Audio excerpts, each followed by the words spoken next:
El bosquejo, insisto, se lo sugiero para que sea más fácil estudiar el libro. Desde el capítulo 1 hasta el capítulo 4 vimos la presentación del rey. Ya voy a aclararles esto un poco más. La presentación del rey. Recuerden que cuando vimos los datos introductorios al Evangelio de Mateo, les expliqué que Mateo presenta a nuestro Señor Jesucristo como el rey. Así es que en los primeros 4 capítulos está la presentación del rey. En el capítulo 5 al 7, que es lo que hemos estado estudiando en las últimas 5 semanas o 4, era la filosofía del reino, los estatutos del reino. Este rey tiene su propio gobierno y todos los gobiernos tienen su marco legal. Pues lo que hemos estado estudiando es precisamente el Sermón del Monte, que lo que hace es presentar los estatutos, la filosofía del Evangelio de Cristo. Y esto sería la filosofía del reino. Ahora, en el capítulo del 8 y 9, vamos a ver la autoridad del rey. Digo vamos porque apenas vamos para el capítulo 8. Ahora, mire la correlación de esto y la lógica. El propósito de Mateo es presentar al Señor Jesucristo como el Rey de los Reyes. Para ello es punto de honor presentar al Rey. De ahí que nos habló sobre su genealogía y otros detalles que hablaban de la introducción del Rey, la historia del Rey, su investidura, su bautismo. Ya vamos a hojear las páginas y ustedes van a recordar y dirán, wow, tiene lógica. Luego hace como una pausa en al final de estos primeros capítulos.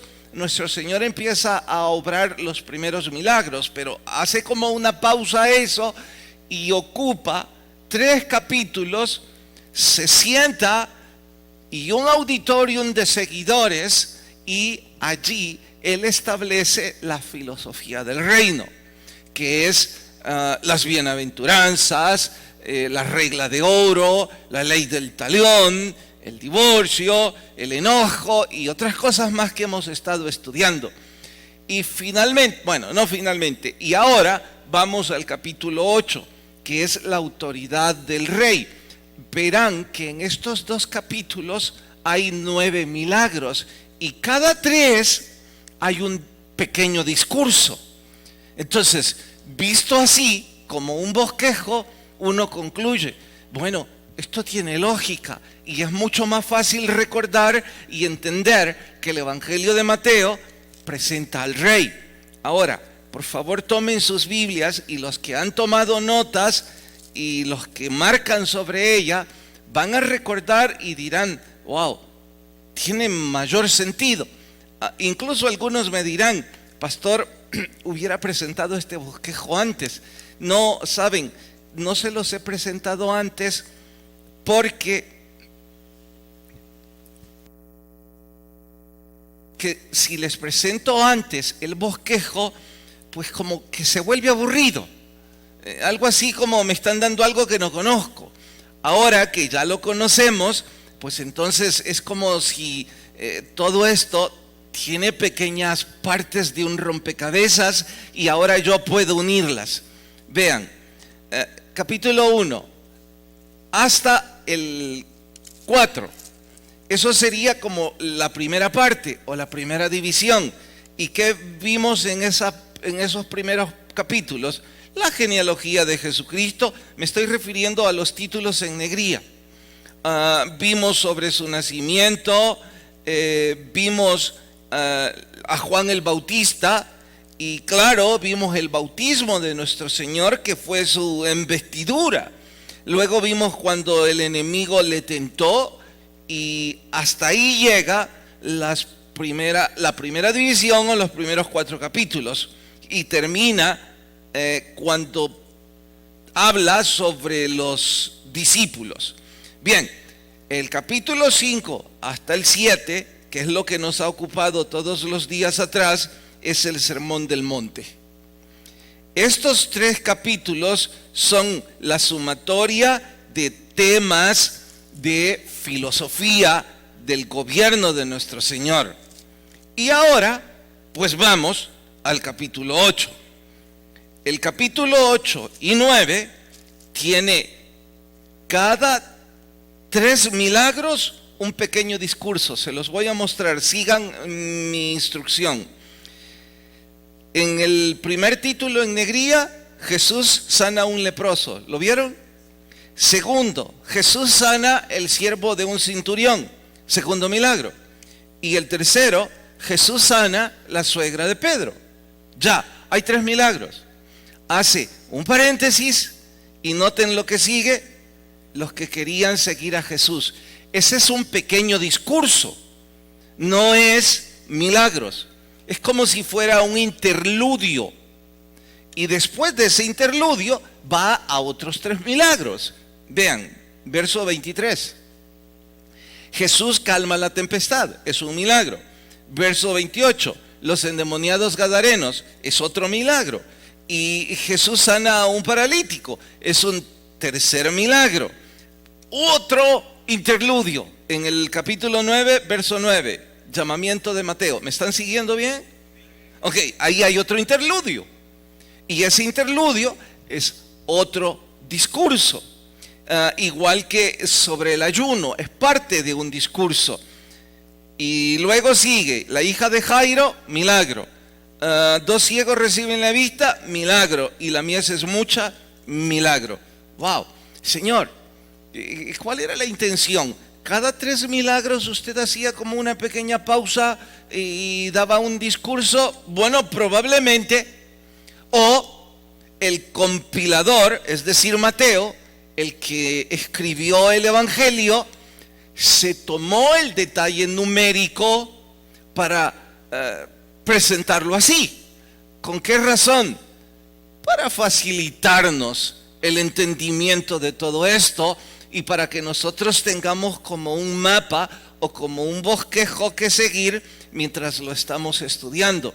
Ahora, quizás es válido acotar esto de cada 3 tendrá algún simbolismo.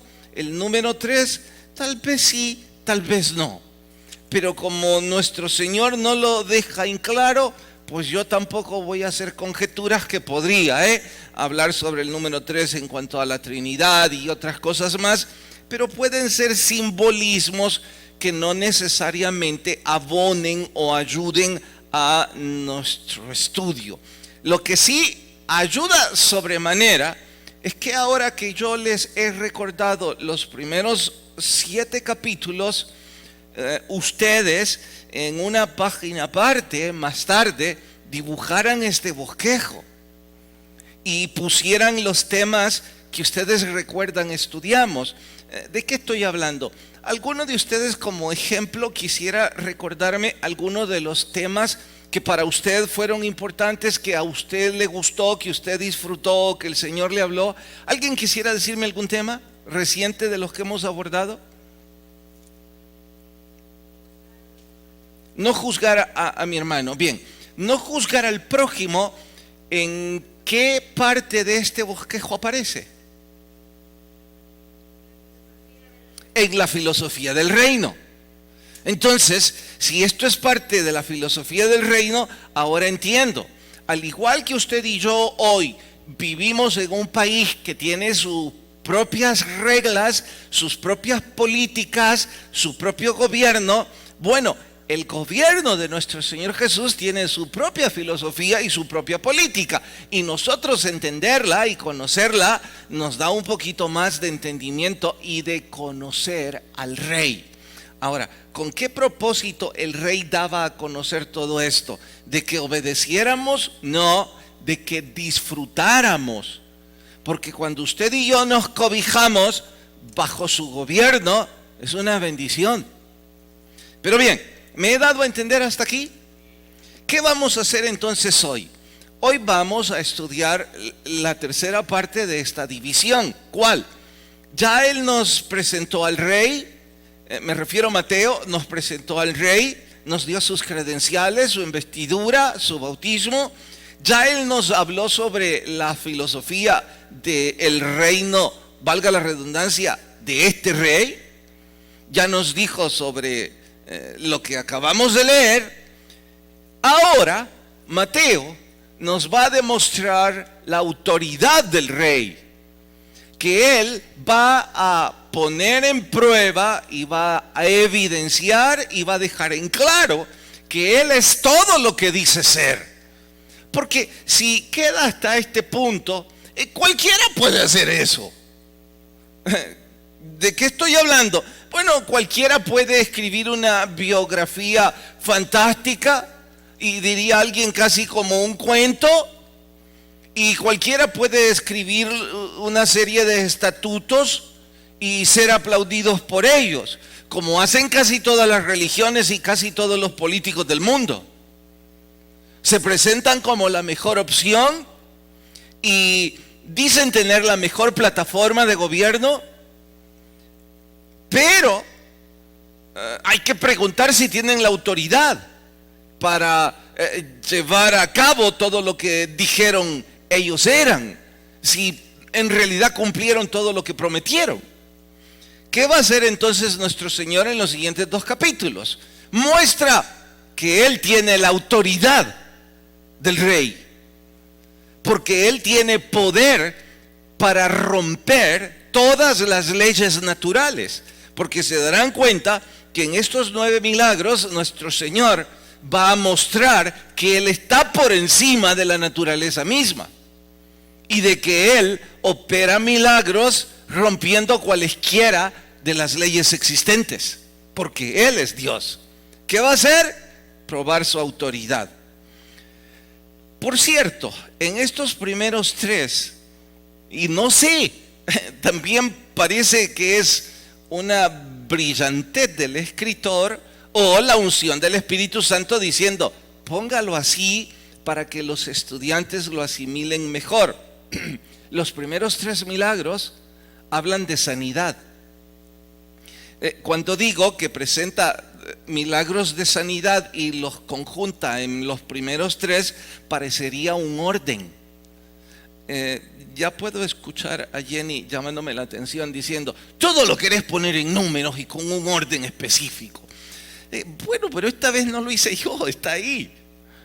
Está que los primeros 3 hablan sobre la sanidad de un leproso, hablan sobre la sanidad de un criado del centurión y hablan de la sanidad de una mujer. Los 3 tienen que ver con la autoridad del rey sobre las enfermedades físicas. Ya pronto verán que los demás milagros no están relacionados de esa forma. Por ejemplo, cuando calma la tempestad no es una sanidad, pero estos 3 antes del siguiente discurso, sí. Y de hecho, esos son los 3 milagros que nosotros vamos a estudiar esta mañana. Y por cierto, mientras yo los estaba estudiando y los volví a leer, les parecerá un desatino de mi parte, una locura o una insensatez lo que estoy por decir, pero al final creo que van a estar de acuerdo conmigo, porque titulé a esto la ventaja de reconocer que estamos enfermos. Es que lejos de ver a estos 3 como unos desventurados y pobres criaturas sin oportunidad, terminé pensando que ellos tenían una ventaja al estar en condiciones tan deplorables. Pero eso lo vemos en el sermón titulado La ventaja de reconocer que estamos enfermos. Y digo de reconocer, porque hay algunos que están enfermos y no lo aceptan. Hay algunos que su cabello ya es totalmente blanco, lo cual dice que superaron los 60 años y no aceptan que ya se van a morir. Sí, parece grosero de mi parte, pero no he dicho ninguna arbitrariedad, ni tampoco es un augurio, ni un deseo de mi parte. Pero ¿acaso eso no es una señal de que nuestro cuerpo envejeció y se enfermó y que pronto vamos a rendir cuentas? Y lo dije con los de 60, pero los de 50 no estamos tan distantes con ello. A mí cada enero me hacen el control de no sé qué es lo que revisan en tanto examen. Y desde los 50 en adelante siempre estoy con la ansiedad a ver qué me aparece hoy. Nunca antes me hicieron exámenes, a no ser porque estaba muy enfermo. Hasta que esta vez el internista me dijo, es que mire, pastor, me dijo, ya tiene 50 años. Bueno, hay que reconocerlo entonces, pero eso tiene una ventaja. Mateo capítulo 8. Cuando descendió Jesús del monte, le seguía mucha gente. Noten, ya terminó el discurso del sermón del monte. Y he aquí vino un leproso y se postró ante él diciendo, Señor, si quieres puedes limpiarme. Entonces Jesús extendió la mano diciendo, quiero, sé limpio. Y al instante su lepra desapareció. Entonces Jesús le dijo, mira, no lo digas a nadie, sino ve, muéstrate al sacerdote y presenta la ofrenda que ordenó Moisés para testimonio a ellos. Hasta ahí leemos y por favor oren conmigo. Señor, te ruego que la gracia de tu Espíritu nos hable y que podamos crecer a través del estudio de tu palabra. Gracias por poner en nosotros la necesidad de estudiarla. Los suplicamos en Cristo Jesús, nuestro Salvador. Amén. Debo explicarles algunos pequeños detalles de lo que es o lo que significaba ser leproso en ese entonces. Debo acotar, significaba, porque hasta donde entiendo la tecnología actual ha abonado mucho en contra de ese padecimiento. También hasta donde entiendo el contagio y la propagación de dicha enfermedad ya no es algo que parece ser el mundo actual teme.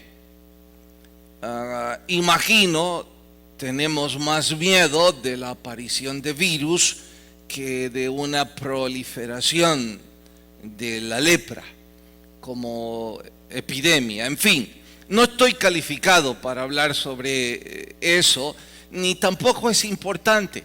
Es importante más bien que entendamos el contexto histórico para que eso nos deje saber por qué estoy diciendo yo que era una ventaja tener lepra. ¿Está loco, pastor? ¿Cómo va a ser ventajoso estar enfermo? Escuchen. Entre otras cosas, para ese tiempo era una enfermedad discriminativa, repugnante. Se dice que la transliteración del término lepra es escama, en honor a que la enfermedad atacaba la piel y la carne de la víctima, dejando llagas como si fuesen escamas, y que dichas escamas se caían con un olor nauseabundo, por supuesto, y debido a la infección también mucho líquido, mucho pus. No se conocía cura para entonces. Se consideraba terriblemente contagiosa, al punto de que el contacto físico se prohibía en su totalidad. Los libros de historia recalcan que cuando alguien se le diagnosticaba lepra era la declaración de muerto en vida. Es decir, era una muerte peor a la misma muerte, porque en realidad no necesariamente el contagio de la lepra llevaba a una mortalidad inmediata. A veces era tan lenta y tan dolorosa que por ello eran considerados muertos en vida. Eran excluidos, eran sacados de las ciudades.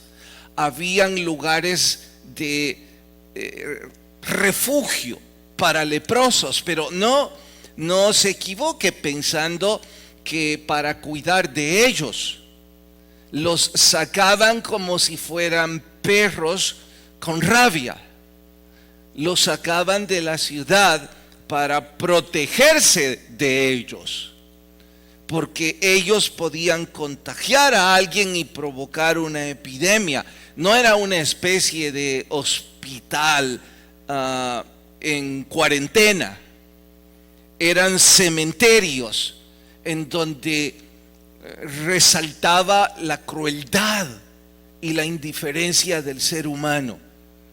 ¿Por qué? Por la crueldad de los sanos contra los contagiados de lepra. Cuando un leproso se acercaba, la gente gritaba: leproso, leproso. Es más, tenían por obligación usar campanas para que la gente se distanciara de ellos en los caminos. Y si un leproso se acercaba a alguien, corría el riesgo de que los sanos lo apedrearan a muerte. Así que cuando digo que era considerado muertos en vida, era seguramente la peor enfermedad.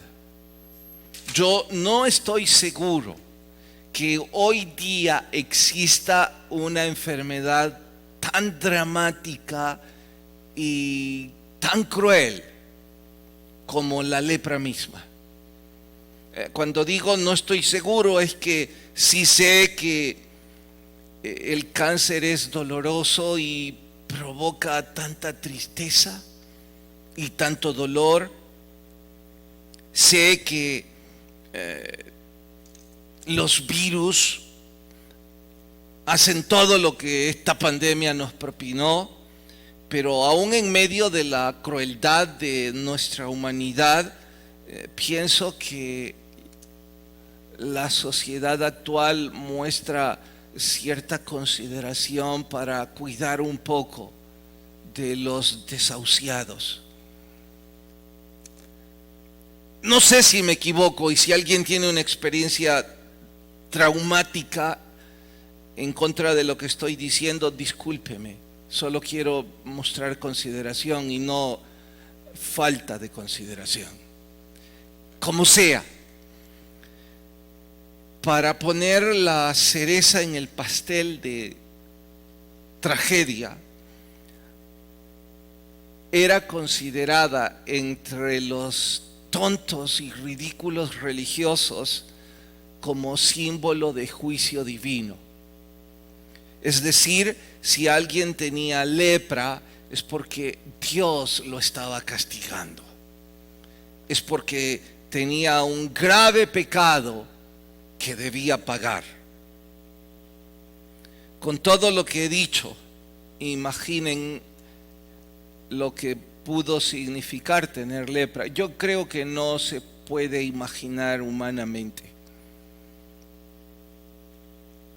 Hasta me atrevo a suponer que si la lepra tuviera la misma secuela de la antigüedad hoy día, mucha gente se quitaría, mucha más gente se quitaría la vida. Creo que en ese entonces no sucedía tanto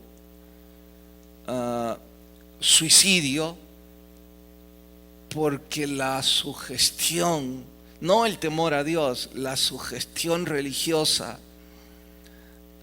les frenaba.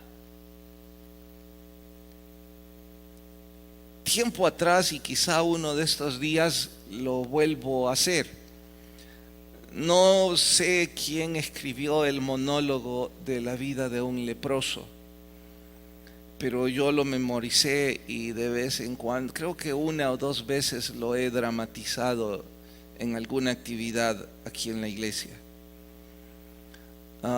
Estuve pensando si lo volvía a dramatizar en estos días, pero concluí que no. Y les voy a decir por qué no. El desgaste emocional que ese monólogo me provoca es tal que las 2 veces que lo he dramatizado he pasado en depresión 1 semana o 2, con tristeza y con una emoción que no puedo explicar. Creo que quien escribió dicho monólogo, si no padeció de la lepra, alguien cercano, porque narra detalles tan traumáticos como este. Él dice que no volvió a nunca más tocar a su hija, desde que el sacerdote le advirtió que había una mancha blanca en su brazo que parecía lepra, y que esa fue la última vez. Y entenderán ya por qué me cuesta trabajo recitar el monólogo. De hecho, creo que cuando lo he dramatizado, me he preparado y he llorado antes para soportar mientras lo estoy diciendo y tratar de vivirlo. Así era la lepra. No, ¿qué va? Mucho más grande de lo que un neófito predicador como yo puede siquiera intentar transferirle a sus oyentes. Bien, ¿por qué estoy diciendo todo esto? Por lo que sigue. Número 1, que me deja boquiabierto. El leproso de esta historia tuvo las agallas, tuvo el valor, él se acercó al Señor. Él se las arregló, él averiguó, el Señor Jesús va a estar cerca de este sitio. Y no me importa si me apedrean, porque ya no hay nada más miserable que yo. Voy a conseguir la última oportunidad y me voy a acercar a Él. ¿Cuánta gente debió gritar en el camino? Leproso, leproso. No importa. Lo consiguió. Dice que se acercó a Él y que de inmediato actuó en este término, proskuneo. Dice que se postró en adoración. Léanlo de nuevo conmigo. 8:1. Cuando descendió, mucha gente le seguía. Verso 2. Y aquí vino un leproso. Se postró ante él. El término que usa es proskuneo. Se postró en adoración. Es decir, la única actitud con la que un mortal, la única actitud aceptable con la que un mortal debería presentarse delante del Rey de todos los reyes. ¿Cuál? En adoración y de rodillas. Bueno, aquí viene mi punto. Parece que Ya no tener más alternativas en la vida es una ventaja, porque entonces sí somos capaces de volver nuestra mirada al cielo y postrarnos en adoración a Él. Si Él todavía hubiese tenido médicos, si Él todavía hubiera tenido dinero o gente que lo apoyaba, me pregunto si hubiese llegado en la adoración con la que llegó. Porque sé que algunos de ustedes me van a refutar diciendo, pastor, cuando alguien está en circunstancias tan difíciles, siempre va de rodillas delante de Dios. No, no es cierto. Discrepo en lo absoluto con ustedes. Y les puedo asegurar que están equivocados, porque como pastor yo he visto en 30 años cantidad de gente sufriendo una u otra adversidad, llame enfermedad, ruptura sentimental, pobreza, lo que sea. Y en lugar de ir en adoración a Dios, se enojan contra Dios, se alejan de Dios, dejan de buscar a Dios.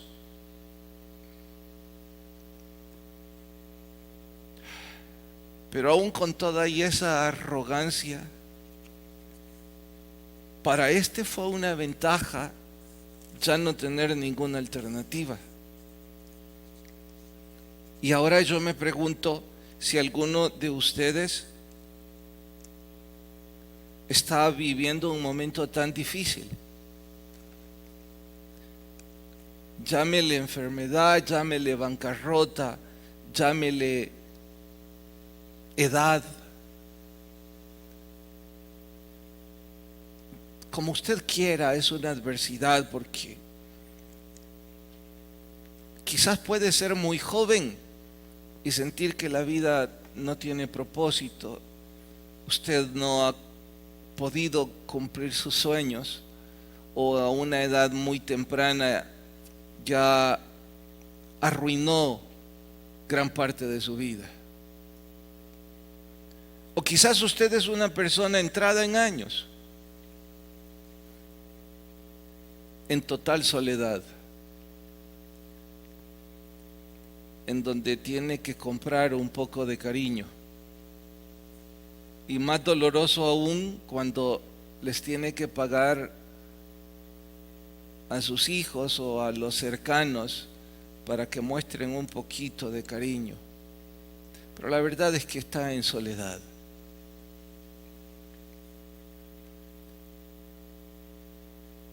Algunos están enfermos y desamparados. No tienen quien pregunte qué dijo el médico.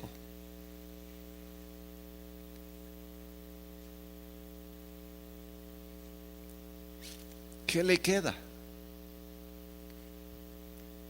Bueno, es una ventaja finalmente estar ahí, porque como ya no le queda nada, entonces yo quiero suponer que esta vez no los tengo que motivar, porque la única alternativa que les queda es ir a Cristo en total adoración.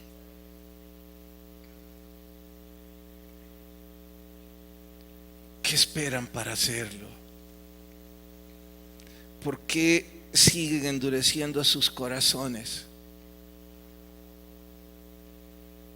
¿Es que al caso tienen otra alternativa?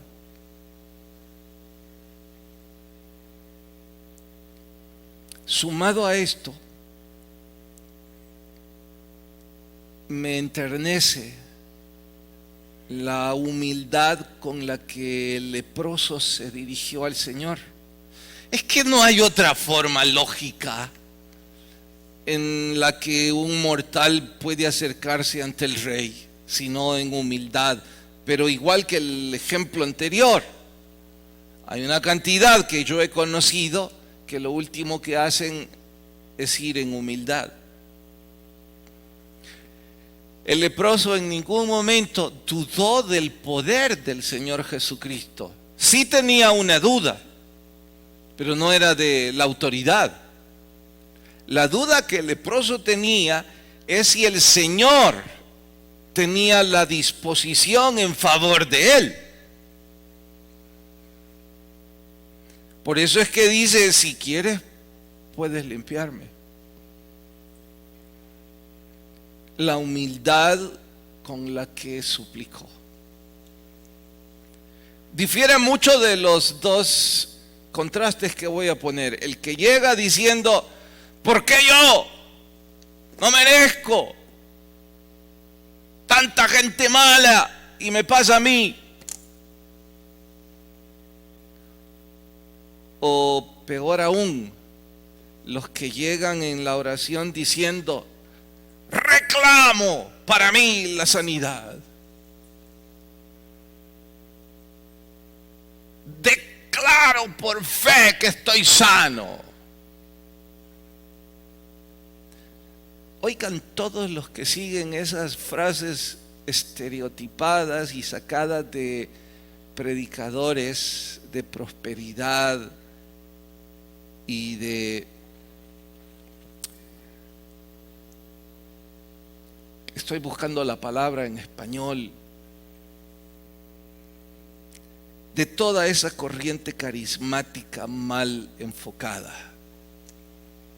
Todas esas frases son una desfachatez.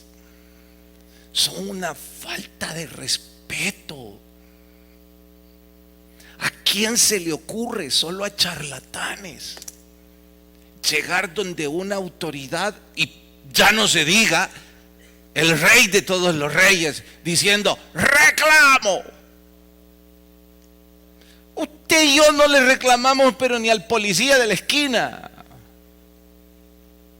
Y hoy menos que se le ocurra. Señora gente.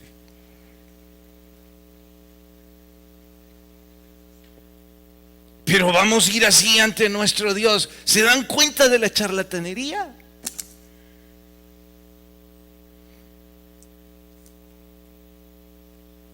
Que dicen que Dios quiere que todos sean sanos. No es cierto.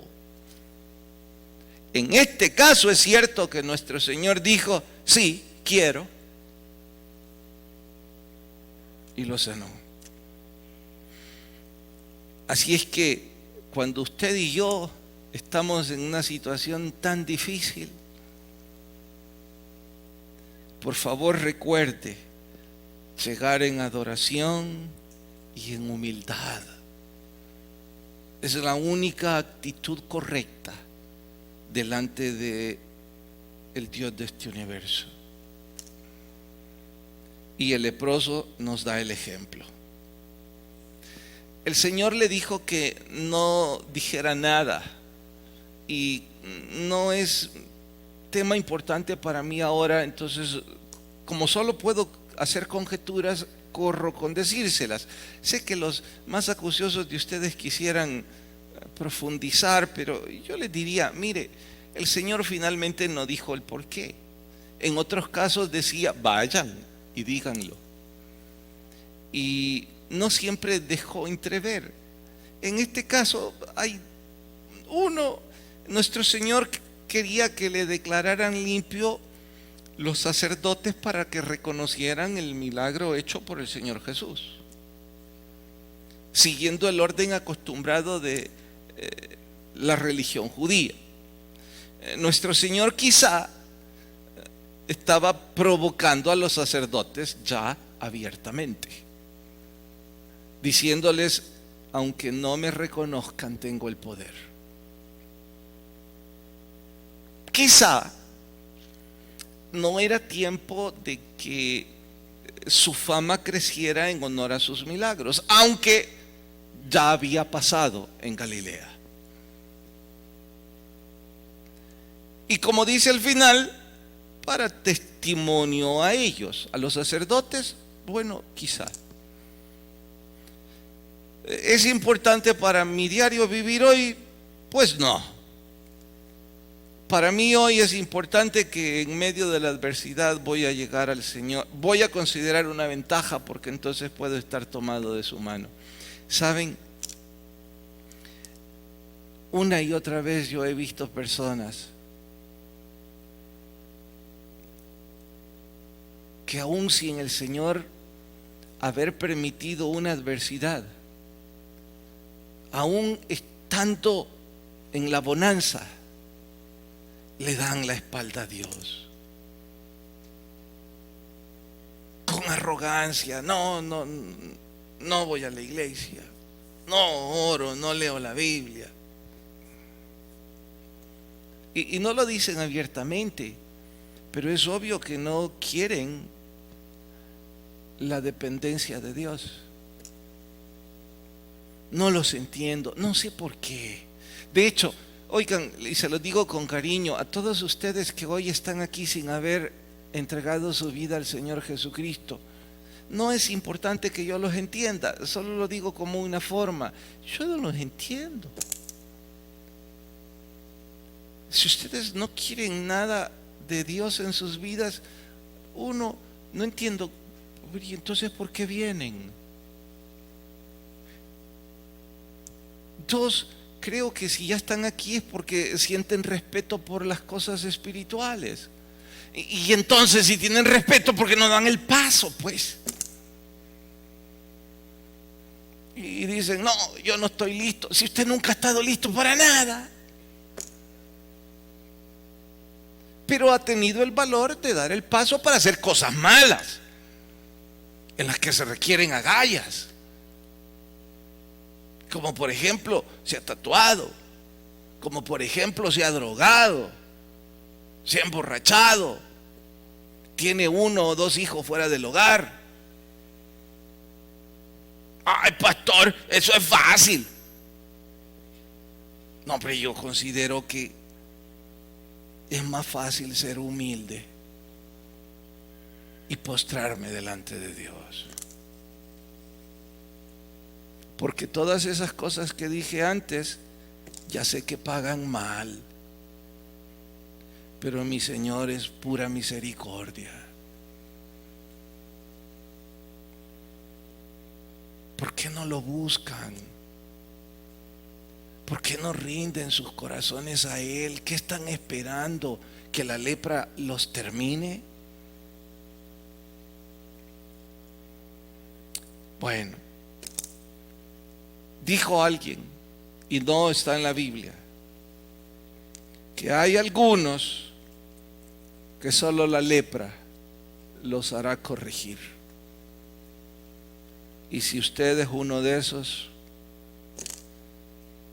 Dios lo guarde, porque la lepra es trágica. Segundo milagro, el centurión, verso 5. Entrando Jesús en Capernaum, vino a él un centurión rogándole: mi criado está postrado en casa, paralítico, gravemente atormentado. Jesús le dijo: yo iré y le sanaré. El centurión dijo: no soy digno que entres bajo mi techo, solamente di la palabra y mi criado sanará. Jesús dice, el verso 10, se maravilló y dijo a los que le seguían: de cierto os digo que ni aún en Israel he hallado tanta fe. Bueno, les explico. El centurión era un oficial romano que tenía bajo su mando 100 soldados.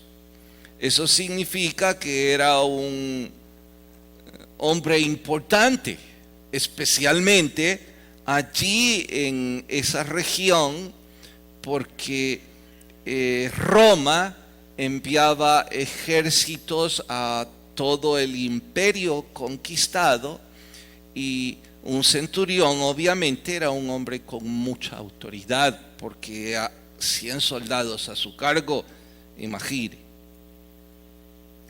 Lo que parecía extraño es que este centurión mostrara respeto por el Señor. Sin embargo, debo acotar, la historia demuestra que aun cuando no era muy común, tampoco eran casos totalmente aislados de romanos que mostraban amor por los judíos. Y este fue uno de esos casos en donde el centurión mostraba mucho aprecio por los judíos, tanto que este era parte de su equipo de casa, equipo de trabajo en casa, era su criado. La traducción es un doulos, un esclavo voluntario. Y obviamente, si tuvo las agallas para buscar al Señor y la humildad para pedir por alguien, obviamente el centurión amaba a este muchacho o a este hombre, no dice su edad. ¿Por qué nuestro Señor recalcó la fe de este centurión? Porque todo apunta a que el Señor dejó en evidencia este milagro porque se trataba de un gentil, es decir, no de un judío. Y todo apunta que es así porque el Señor resalta en todos ustedes, incluyendo los 12, no he visto tanta fe como en este gentil. ¿Y por qué estaba haciendo todo esto el Señor? Porque estaba diciendo, no importa si son judíos o gentiles, lo que importa es la actitud del corazón. Este hombre viene con fe y con humildad y de paso, con nobleza humana, a pedir por su prójimo, que de paso es un judío y no un gentil. Cualquiera habría dejado la oportunidad para cuando la necesidad surgiera a su propia familia. Pero este gentil tuvo toda esa fe y toda esa humildad para decir, no soy digno de que entres a mi casa. Basta con que digas la palabra. Wow. Nuestro Señor ya había dicho, voy a ir con vos, qué privilegio. Y Él dice en total humildad, no, ¿cómo vas a entrar a mi casa? Así que aquí digo, qué ventaja ser un gentil, qué ventaja estar sufriendo por mi prójimo, porque eso me da sensatez para ser humilde y para reconocer que yo no merezco nada. Dista mucho con la actitud de algunos que yo he conocido en años aquí, que reclaman que no se reconozca sus talentos. Reclaman el derecho a una posición de privilegio. Se vanaglorían de su posición en dinero, en títulos, en posiciones laborales. Todo lo contrario, diciendo, todo eso es basura. Ni siquiera tengo la dignidad de que entres a mi casa. Me da vergüenza. Si tan solo fuéramos así delante de Dios, ¿no? Si tan solo todos los que servimos aquí dijéramos, no hombre, si el ocupar ese púlpito, el servir la Santa Cena, el estar en el equipo de alabanza, el acomodar vehículos, es un privilegio que no merezco. No, ¿qué va? Si lo que hacen algunos es molestarse porque no reconocen el gran esfuerzo que han hecho.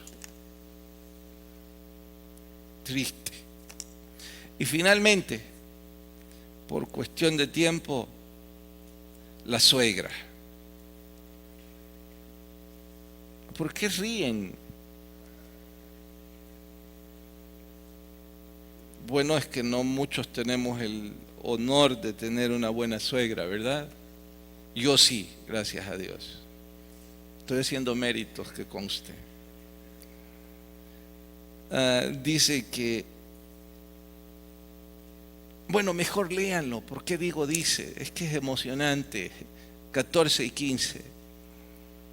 Vino Jesús a casa de Pedro y vio a la suegra de este postrada en cama con fiebre. Miren todo el espectáculo que el Señor Jesucristo hizo. Y tocó su mano y la fiebre la dejó, y ella se levantó y le servía. ¿Notan el espectáculo? ¿Lo descubrieron el espectáculo? ¿Cuál es el espectáculo? No hay espectáculo. Ese es el espectáculo. Con simplicidad. Todo lo contrario de los sanadores de hoy día, ¿no creen? Los gritos que dan cuando están orando por la sanidad. Y saco a este espíritu de enfermedad.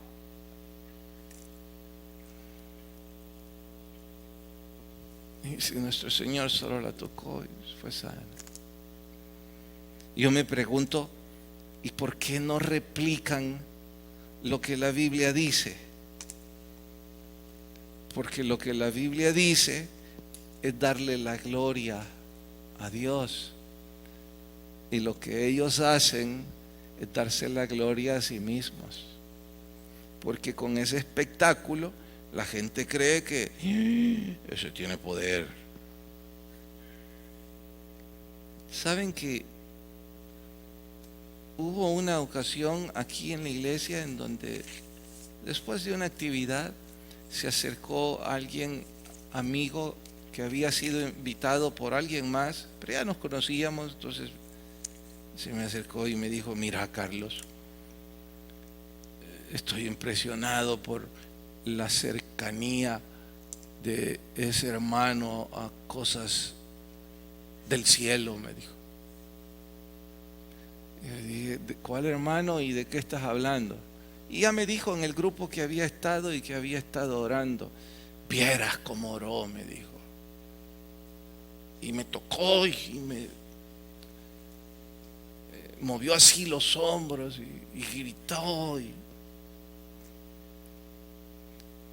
Yo no dije nada, qué bueno, salud.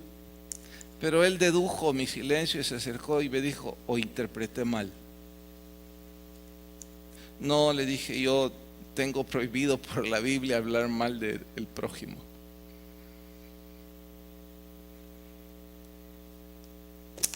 Lo último que creo que esa persona estaba era cerca del cielo, porque conocía las cosas en derredor de él, de esa persona. Claro, este amigo nuevo en el ambiente religioso y con deseos de crecer, ve un espectáculo, a lo mejor cae en las redes. Pero usted y yo caigamos rendidos ante este bendito libro y sigamos su palabra. Vamos a orar.